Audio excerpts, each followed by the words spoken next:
Welcome back. Lobby group AfriForum was back before the Western Cape High Court today to challenge a parliamentary report that has paved the way for land expropriation without compensation.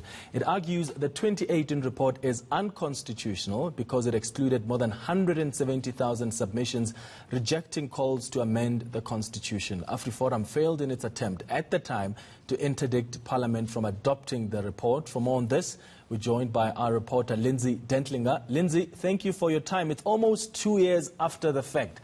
Why is AfriForum still pursuing this matter?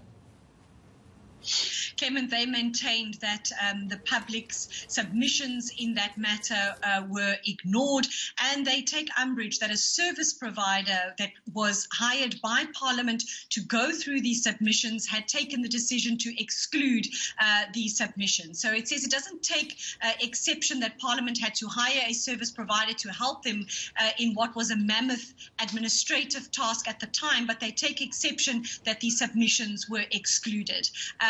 Clement, just to remind our viewers, back then there were many submissions made that was an automated response. Organizations, for example, and even political parties had designed a template, if you will, for people, whether they rejected a call to amend the constitution to pave the way for land expropriation without compensation. And we've heard from Parliament's lawyers that many of those submissions were indeed those kinds of automated responses.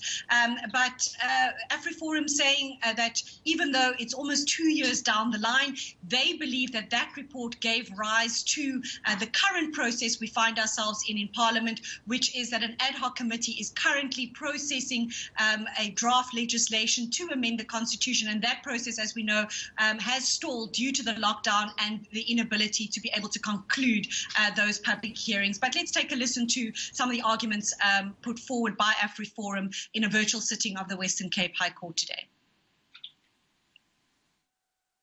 What we do have qualms with is that where a service provider who was asked to analyze and report on submissions excluded on its own, in other words, made a value judgment to exclude as invalid submissions, pursued it, did so, and is thereafter this exclusion is then rubber stamped by the committee itself.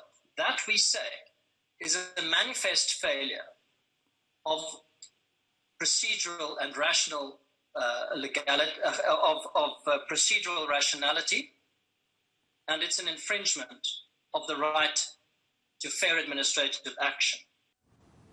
Lindsay, Parliament is arguing the case is moot. Why are they saying so? Partly for the reasons I've just explained, Clement. As I said, since 2 years ago, when that report was adopted by Parliament, it gave rise to a whole new process, not also withstanding that, obviously, as you know, the fifth Parliament came to an end, and due to elections, a new Parliament was established, and there too also a new ad hoc committee looking at amending the Constitution. And so Parliament has argued today in court that this is really moot, that this ad hoc committee was not bound in any way to accept that report that AfriForum says is unconstitutional and didn't take into consideration thousands of public submissions.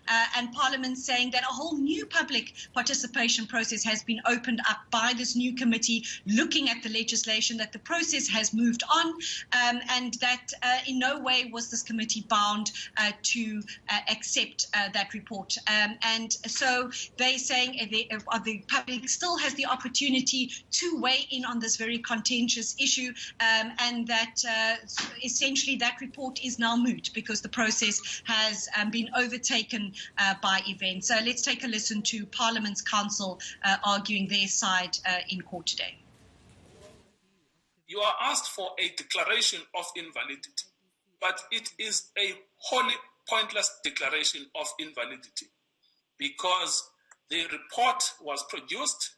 It was not binding on anyone, and subsequently a bill was produced which is binding, but that bill entailed public participation. So that should put paid to the argument around why this case they claim is not moot. The question is a simple one. It's been overtaken by events. Secondly, anything that you say, your leadership is required to say about a declaration of invalidity will produce no practical outcome. All right, Lindsay Dentlinger, thank you so much for that quick update.